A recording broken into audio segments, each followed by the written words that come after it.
Hey Michelle, so here is your food.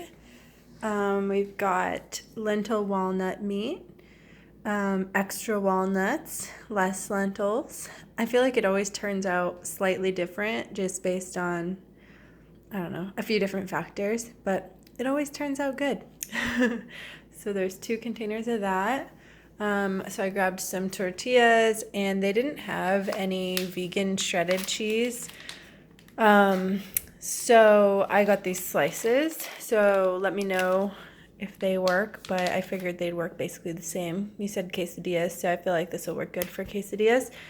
Yeah, they just didn't. I think they normally have a vegan cheese, but they didn't have it today. So, okay, then we've got some organic white basmati rice. There's 3 containers there. Yeah. The PB&J breakfast chia pudding bowls. Or not chia pudding, chia oatmeal. So it's kind of like a fruit on the bottom situation. So there's frozen mixed berries like blueberries, raspberries, blackberries, and I cooked those down to where they were like nice and juicy. And then I added chia seeds and made like a chia jam. So that's the bottom. And then the next layer is the oatmeal with chia as well. So this will be a really filling breakfast for sure. I can't remember if I've made these for you yet or not. But yeah, so in the mix, there's just oat milk, oats, chia seeds, a little bit of coconut yogurt, and vanilla, and yeah, that's pretty much it. A little bit of peanut butter mixed in, and then peanut butter and coconut on top. So you can eat this obviously as is. You could add sliced banana. You could warm it up. You could eat it cold. Yeah.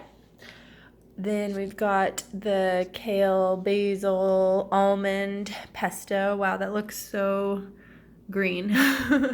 There's lots of kale in here, or not lots, but there's a pretty good amount of kale, a whole bundle of basil, almonds, olive oil, garlic, lemon juice, etc. All the pesto stuff. And you can freeze this too. And yeah. Okay. Then we've got the cilantro hummus.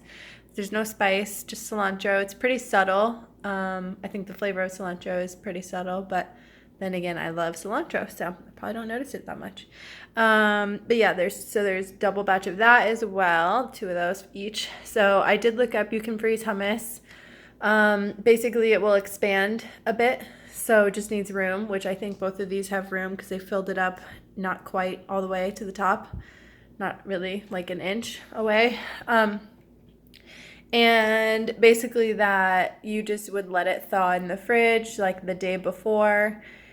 And it might turn out like a little bit thinner consistency than being before it was frozen. But other than that, like it comes back and everything's good. So there's that. Here's some veggies to enjoy with one of those hummuses. The cucumber, the red pepper, the carrot. The one thing I would say is the cucumber, even though it looks pretty good, like just because it's out of season, it's just one of the organic like English cucumbers, but I would just eat that first just so it doesn't go bad because I just know like when things are out of season, I feel like they just don't last as long. Then we've got the lentil walnut bolognese with more extra walnuts again. So this is tomatoes, tomato sauce, there's onion, and there's actually ground up carrot, like quite a bit of like extra vegetables in there, which is nice. And then lentils are cooked in there, of course, and walnuts and garlic and basil and all that good stuff. So you can freeze that. You also might want to, if you do freeze it in this actual container, you might want to scoop a little bit out so it has room to expand. But other than that, I hope you enjoy all of this. And I'm also going to bring a gift. And I'll just tell you what it is. So if you want it to be a surprise, then you can pause this video. Or I can just tell you. So it's just this incense that I got earlier this year that I really enjoyed. And it's like handmade.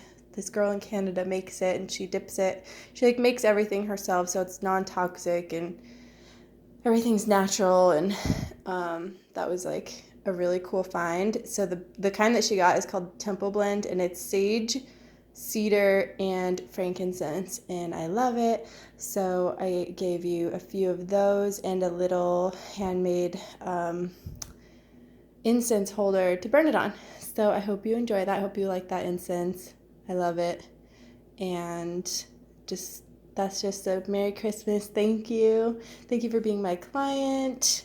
It's so funny, like looking back, like you were if not my first, one of my first clients, like, because I remember I was going over to your house when I was still working at Fresh Press, and I was earning the courage to leave and do things on my own, and I've been on my own for over 2 years now. So anyway, just wanted to say thank you, appreciate you, happy holidays, happy new year, and enjoy all this food.